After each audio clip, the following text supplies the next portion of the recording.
bashannanatu qotiyoon gootu siyaa ifaamootii dukkanaa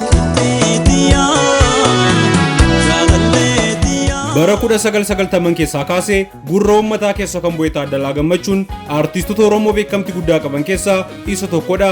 Egaan viidiyoo keenya har'aan sirboota Taaddalaa Gammachuun YouTube irratti maxxanse keessaa kan agartii baay'ee qaban duraa duwwaan kan isin biraan geenyu ta'a. Namoonni chaanaalii keenyaaf haaraa taatan chaanaalii keenya subscribe gochuun akkasumas mallattoo bilbilaa sana tuquun hamma dhumaatti nu waliin turaan affeerraa keenya. Bashannanatu qotiyoon gootu gambarri maal godha qotiyoon gootu gambarri maal godha bashannanatu egaa garaan diidee gambarri maal godha egaa garaan diidee gambarri. Sirbi sadarkaa shanaffaa irratti argamu sirba bashannanatoo jedhu yoo ta'u akka lakkoofsa Awurooppaatti bara 2013 karaa YouTube chaanaalii Oroompisiriin gadhiifamuun agartii 200,000 fi laayikii 1,400 ol qabaachuun sadarkaa shanaffaa irratti kan argamudha.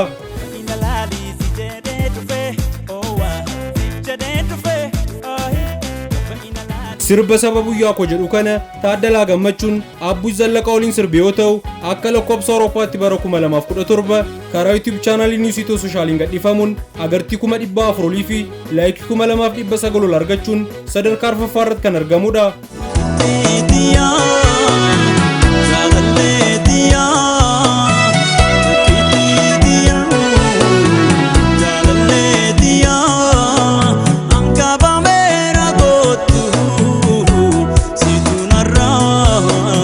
Sirbi Takkiitii yaa jedhu kun sirboota jaalalaa afaan Oromoo beekamtii guddaa qaban keessaas tokko yoo ta'u akka lakkoofsa Awurooppaatti bara 2012 karaa YouTube chaanaalii Oroompisiriin gadhiifamuun agartii 439 fi laayikii 3,400 ol qabaachuun sadarkaa sadaffaa irratti kan argamudha.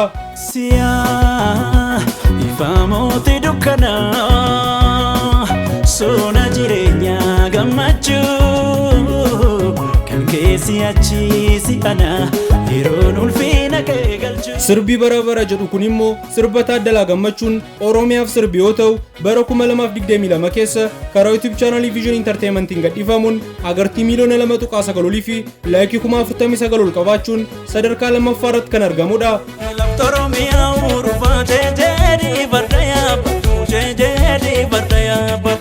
Sirbi sadarkaa jalqabaa irratti argamu sirba Barriin Darbaa jedhu yoo ta'u akka lakkoofsa Awurooppaatti bara 2017 karaa YouTube chaanaalii Niwusitoo Sooshaaliin gadhiifamuun agartii miliyoona 6.1 fi laayikii 23,000 ol argachuun sadarkaa tokkoffaa irratti kan argamudha.